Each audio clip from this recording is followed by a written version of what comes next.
नमस्कार दोस्तों, स्वागत है आपका एग्जाम बुक चैनल में। दोस्तों इस वीडियो में मैं आपको बताने वाला हूं, बहुत सारे कमेंट मेरे पास आए, बहुत सारे ईमेल्स आए, उसमें सिर्फ एक जो क्वेश्चन था वो यही था कि यूपीएसआई का नोटिफिकेशन कब आएगा। क्योंकि ये वैकेंसी जो है लगभग आपका 2 साल से रुकी हुई है। 2 साल से बस इसके बारे में बातें होती हैं और इसके बारे में किसी भी तरीके का कुछ भी नहीं आता है, ठीक है। और इसका एग्जाम होने के आपके चांसेस कब होंगे, ये मैं दूसरा पॉइंट आपका दूंगा।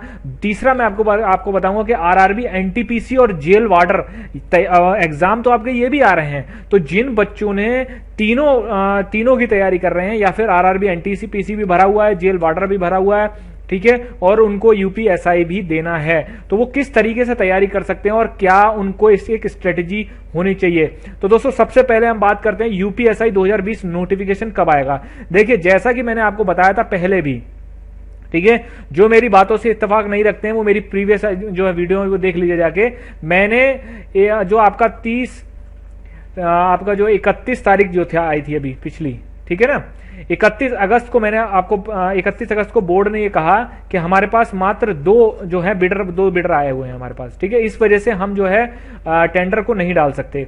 लेकिन मैंने लगभग इससे 20 दिन पहले, मैं ये क्लेम नहीं कर रहा हूं, मैं ये 100% श्योरिटी के साथ मैंने पहले ही कह चुका था कि यदि 3 कंपनियां नहीं होंगी, ठीक है, यदि 3 कंपनियां नहीं आती हैं तब तक आपका जो है चीजें आगे नहीं बढ़ेंगी। और हुआ यही कि 2 कंपनियां आई और आयोग ने जो है साफ कह दिया। देखिए, इसमें भर्ती बोर्ड की किसी भी तरीके से कोई गलती नहीं माननी चाहिए। भर्ती बोर्ड की इंटेंशन क्लियर है, भर्ती बोर्ड ये वैकेंसी को आगे बढ़ाना चाहता है। लेकिन इस समय अगर थोड़ी सी देर होती है और अगर चीजें जो है क्रिस्टल क्लियर, ट्रांसपेरेंट मैनर में चलती रहती हैं, तो आपकी ये वैकेंसी क्लियर होने के चांसेस बहुत ज्यादा हैं। नहीं, अदरवाइज 2016 की तरह ये वैकेंसी बन जाएगी अगर आपने जल्दबाजी या फिर बोर्ड ने किसी भी रूप से कोई जल्दबाजी करी या कुछ भी किया, ठीक है।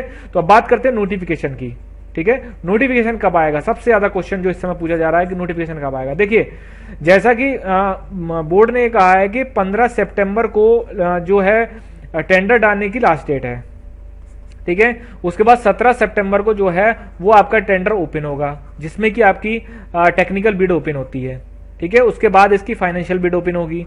फाइनेंशियल बिड ओपन के होने के बाद 2 से 3 दिन, लगभग 20 तक आपका जो है टेंडर पता चल जाएगा कि किस कंपनी को जा रहा है, ठीक है। अब इसमें यह देखना है कि यदि इस बार जिसमें कि चांसेस ज्यादा हैं, 90% से ज्यादा चांसेस हैं कि इस बार टेंडर जो है किसी न किसी कंपनी को आपका जरूर चला जाएगा, ठीक है। तो इसमें यह देखना यह है कि यदि इनको टेंडर ये चला जाता है तो आप ये समझ लीजिए कि सितंबर लास्ट वीक या फिर अक्टूबर का फर्स्ट वीक में आपके नोटिफिकेशन आने के चांसेस आपके जो है बढ़ जाते हैं, ठीक है। नोटिफिकेशन आपका अक्टूबर के प्रथम सप्ताह तक आ सकता है यदि इस बार टेंडर हो गया, जिसके की चांसेस ज्यादा हैं, ठीक है। क्योंकि देखिए, ये जो जितनी भी सब इंस्पेक्टर्स की वैकेंसियां होती हैं ये सब चुनावी वैकेंसियां होती हैं। जैसे 2011 में वैकेंसी आई क्योंकि 2012 में चुनाव थे, 2016 में वैकेंसी आई क्योंकि 2017 में चुनाव थे। इसी प्रकार 2020 में वैकेंसी आ रही है। इस वैकेंसी के साथ एक खास बात क्या है जो कि मैं आपको एक बताना चाहता हूं कि 2011 की जो वैकेंसी थी 2012 में आई, सरकार बदल गई और वो वैकेंसी का सत्यानाश हो गया। 2016 की वैकेंसी 17 में आई, उसका भी सत्यानाश हो गया क्योंकि सरकार बदल चुकी थी। बट इस वैकेंसी के साथ एक सबसे अच्छी बात यह है कि 2020 में निकालने हैं, ठीक है। 2020 का मतलब यह है कि 2021 में इनकी इंटेंशन है गवर्नमेंट की कि इसको ये कंप्लीट करा दें, जिससे कि 2022 के चुनाव जो होगा वो उसमें ये चीज वो कह पाएंगे कि हमने दरोगा की 9,534 वैकेंसियां निकाली और उनको ज्वाइनिंग पर भेज दिया, ठीक है। क्योंकि आजकल की पब्लिक बहुत ज्यादा स्मार्ट हो गई है, ठीक है ना। तो ये जो चांसेस हैं, ये जो मैं कह रहा हूं, ये इसमें इस तरीके से 2020 में आपका निकल रहा है। अगर नोटिफिकेशन आ जाता है 2021 लास्ट दिसंबर तक ये आपको ट्रेनिंग पे भेज देंगे, जिससे कि 2022 में जो आपका मार्च में चुनाव होगा उसमें ये चीज कैंपेनिंग में ये सब चीजें कही जा सकेंगी, ठीक है। तो आप बात करते हैं सेकंड पॉइंट की। सेकंड पॉइंट क्या है कि बाय डेट अब एग्जाम कब होगा, ठीक है। सर आपने तो कह दिया कि अक्टूबर में आपका नोटिफिकेशन आएगा, लेकिन एग्जाम कब होगा इसका। तो देखिए, एग्जाम इसका जो है चांसेस एग्जाम के बनते हैं आपका जनवरी अंतिम सप्ताह, जनवरी लास्ट वीक या फिर फरवरी में। अब उसके रीजन और सुन लीजिए। रीजन नंबर वन यह है कि यदि अक्टूबर के फर्स्ट वीक में अगर नोटिफिकेशन जारी होता है तो लगभग 30 दिन का टाइम दिया जाता है आपका फॉर्म भरने का। तो आ गया नवंबर। अब नवंबर आ गया तो इतना तो मैं भी कह सकता हूं कि 1.5 महीने के अंदर कोई भी कंपनी चाहे कितनी भी सुपरफास्ट है, कितनी भी ट्रांसपेरेंट है, वो कभी नहीं करा सकती। और 15 दिसंबर से आपके आरआरबी एनटीपीसी घोषित है, मतलब ऑल ओवर इंडिया में जितने भी आपके सेंटर से सबके सब कवर होंगे। बोर्ड के पास किसी भी तरह का कोई आपका सेंटर अलॉटमेंट नहीं होगा। पहुंच गया एग्जाम जनवरी में, इसीलिए मैं कह रहा हूं जनवरी अंतिम सप्ताह में या फिर फरवरी के फर्स्ट वीक में आपके एग्जाम होने के चांसेस हैं। अब मैं बात करता हूं उन दूसरे पॉइंट की कि जेल वार्डर और आरआरबी का जो है वो भी एग्जाम है, उसको किस तरीके से हम टैकल करें। देखिए, किसी भी वैकेंसी को, मैं पहले भी ये कह चुका हूं, किसी भी एग्जाम को कमजोर नहीं समझना चाहिए, ठीक है।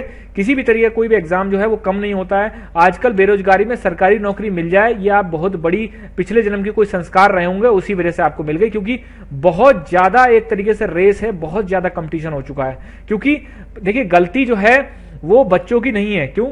अब एक बच्चा 2017 में उसने पासिंग आउट किया ग्रेजुएशन, उसके बाद 2 से 3 साल बाद अगर वैकेंसी आती है तो ये 2 से 3 साल के बच्चे भी तो इकट्ठे हो गए ना। मतलब 3 साल के बच्चे जब ग्रेजुएशन के बाद जब पेपर देंगे तो उसमें कंपटीशन ऑटोमेटिकली बढ़ जाएगा, ठीक है।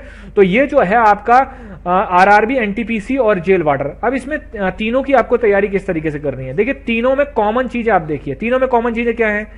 आपका जो है रीजनिंग आएगा, ये आरआरबी में भी आएगा, दरोगा में भी आएगा और आपका आएगा जेल वार्डर में।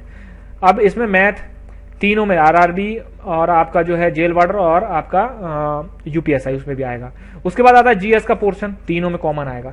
तो क्यों ना आप इन तीनों चीजों की तैयारी करके चलें। और जेल वार्डर में तो आपका हिंदी, जेल वार्डर और यूपीएसआई में हिंदी भी है, ठीक है। लेकिन अभी हाल ही में जो एग्जाम है उनमें यह है कि उनमें ये 3 चीजें कॉमन आ रही हैं। तो कॉमन जो चीज होती है उनकी तैयारी कॉमन तरीके से करी जाती है, ठीक है।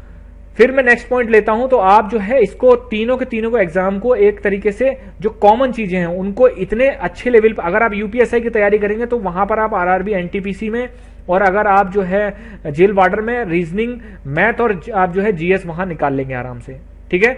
अब बात करता हूं मैं कि जीएस का जो पोर्शन है वो सबसे ज्यादा आपका जो है टिपिकल माना जाता है, क्योंकि यूपीएसआई में आप प्रीवियस ईयर पेपर उठा के देख लीजिए किस तरीके का आपका एग्जाम हुआ है, कहां से आपके क्वेश्चन आए हैं और आप वहां पर सॉल्व करने के कितने ज्यादा आप उस कैपेबल हैं, कैसे सॉल्व कर सकते हैं, ठीक है।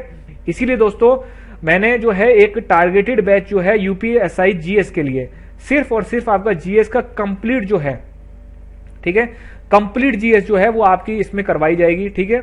इसमें संपूर्ण जीएस जिसमें कि संविधान, मूल विधि, इतिहास, भूगोल, आपका पर्यावरण, एनवायरमेंट, अर्थव्यवस्था, सब कुछ इसमें करवाया जाएगा, ठीक है। और इसमें क्या है, क्योंकि जीएस का सिलेबस है बहुत ज्यादा वास्ट, बहुत ज्यादा बड़ा। अगर आपने क्या नाम है सही तरीके से स्ट्रेटेजी नहीं अपनाई तो आप सिर्फ और सिर्फ पढ़ते ही रह जाएंगे और आप कुछ भी नहीं कर सकते उसमें, ठीक है। मैं आपको डरा नहीं रहा हूं, मैं ये चाहता हूं, मैं कोई भी बात कहता हूं लॉजिकल कहता हूं, आप प्रीवियस ईयर पेपर उठा के देखिए और अपने आप को नापिए कि आप कहां पर हैं, ठीक है। इसमें आपको वीडियो क्लासेस दी जाएंगी और आपको पीडीएफ में नोट्स भी दिए जाएंगे, जिससे कि वीडियो क्लासेस के माध्यम से आप टॉपिक को समझ लीजिए और पीडीएफ के माध्यम से जो है उसका आप रिवीजन आप कर सकें।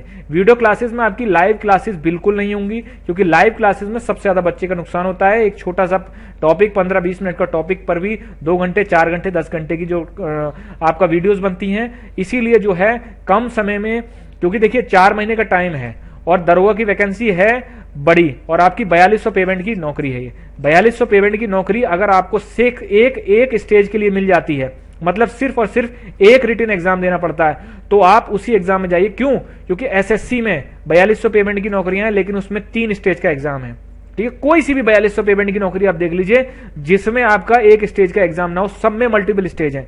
सिर्फ यूपी दरोगा, बिहार दरोगा मल्टीपल स्टेज, प्री भी है, मेंस भी है, लेकिन सिर्फ यही ऐसी वैकेंसी है जिसमें आपको एक बार मेहनत करनी है, बस। उसके बाद आपको मेहनत नहीं करनी है। एक बार आपका रिटर्न अच्छा चला गया तो फिर और फिर बस आपको दौड़ लगानी है, आपको किताबें अपनी साइड में रख लेनी है, क्योंकि अगर आपका एग्जाम सही गया तो आपका 100% हो जाएगा, ठीक है।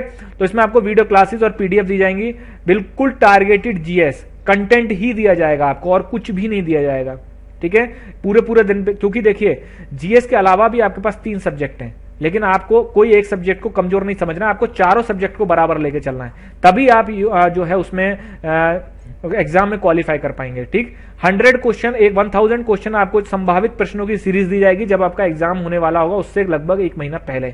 ठीक है, जिससे कि आप एक अपने आप को एक तरीके से जांच लें। और दूसरा, संभावित प्रश्न होते हैं वो। ठीक है, किसी भी तरीके का अगर गाइडेंस है या कोई भी चीज है तो आप फोन सुविधा आपके लिए उपलब्ध रहेगी अगर कोई टॉपिक मान लीजिए समझ में नहीं आता है। ठीक, आपका ये टोटल पैकेज जो है ये 199 का है। ठीक, 199 में आपका जो है इसके रजिस्ट्रेशन स्टार्ट हो गए हैं। बैच आपका 17 सितंबर से स्टार्ट करने का है, लेकिन उसको पहले 15 सितंबर से भी स्टार्ट किया जा सकता है, क्योंकि रजिस्ट्रेशन अगर फुल हो जाएंगे बस तुरंत ही जो है उसको स्टार्ट कर दिया जाएगा। ठीक है, ये आपका नंबर दिया है। ठीक, ये आपका ये जो नंबर है इस पर आप व्हाट्सएप करके पूछ सकते हैं या फिर दोनों पर आप कॉल करके क्लियर ले सकते हैं। ठीक है, जिन लोगों को ये जो फीस है ये ज्यादा लगती है तो आप जो है या तो सेल्फ स्टडी करिए या आप जो है ऐसी जगह जाइए जहां पर और अच्छा आपको कंटेंट और मटेरियल दिया जाएगा। क्योंकि देखिए at the end of the day आपका सिलेक्शन ज्यादा मायने होगा। सोसाइटी ये पूछेगी कि दरोगा का एग्जाम दिया था, हुआ कि नहीं, और आप ये कहोगे नहीं मेरा जो है रिटर्न खराब हुआ है, तो फिर आप समझ लीजिए कि आगे आने वाली, क्योंकि दरोगा का एग्जाम अब जो आएगा वो 2027 या 2026 से पहले नहीं आएगा, क्योंकि ये 3 से 4 साल की वैकेंसियां फिल करके जा रहे हैं। ठीक है, तो दोस्तों ये 199 जो है इसमें आपको ये सारी चीज दी जाएंगी। ठीक है, सारा आपका डिटेल्स जितनी भी चीजें हो सकती हैं, सिर्फ आपको कंटेंट दिया जाएगा जिससे कि आप जीएस में एक अच्छा स्कोर मार सके। 30+ क्वेश्चन अगर आप वहां मार देते हैं तो बहुत ही डिसेंट स्कोर माना जाता है। ठीक है, जीएस में, क्योंकि जीएस का कोई भी अथाह नहीं है, कुछ भी अंत नहीं है। हिंदी, रीजनिंग, मैथ, इन सबके सिलेबस आपके डिफाइन है, आप कर सकते हो इनको। एक बुक भी उठाओगे उसमें दे रखा होगा, लेकिन जीएस की कोई बुक नहीं दे रखी है। अगर आपने इस टॉपिक को टारगेटेड नहीं पढ़ा, ठीक है, तो वहां पर आप हो सकते हो कि नॉर्मलाइजेशन में आप लोग जो है इसी टॉपिक में आप फेल हो जाओ। क्योंकि मैं आपको डरा नहीं रहा हूं, 2016 वाले बच्चों का जो हाल हुआ है वो मैं नहीं चाहता कि आप लोगों का भी हो। तो दोस्तों इसीलिए थोड़ा सा आप दिमाग लगाइए, स्ट्रेटेजी अपनी बनाइए। बिना स्ट्रेटेजी के ये एग्जाम क्वालिफाई नहीं होने वाला है। एक स्ट्रेटेजी ऐसी होती है, उस स्ट्रेटेजी को अगर आप बना लेते हैं, रणनीति बना लेते हैं, उसी पे चलते रहते हैं, एग्जाम आपका, मैं बार बार ये कहता हूं, आप निकाल सकते हैं, 100% निकाल सकते हैं।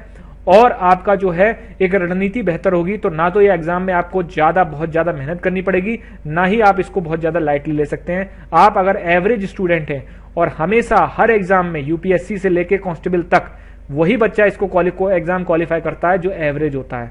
क्योंकि एवरेज बच्चा जो होता है वो सब कुछ एवरेज बना के चलता है, मतलब वो अपना संतुलन बना के चलता है। इसीलिए तैयारी करते रहिए। किसी भी तरीके का कोई भी गाइड वगैरह होता है, ठीक है, वो आपको जो है समय समय पर मैं वीडियो के माध्यम से बताता रहता हूं। थैंक यू दोस्तों।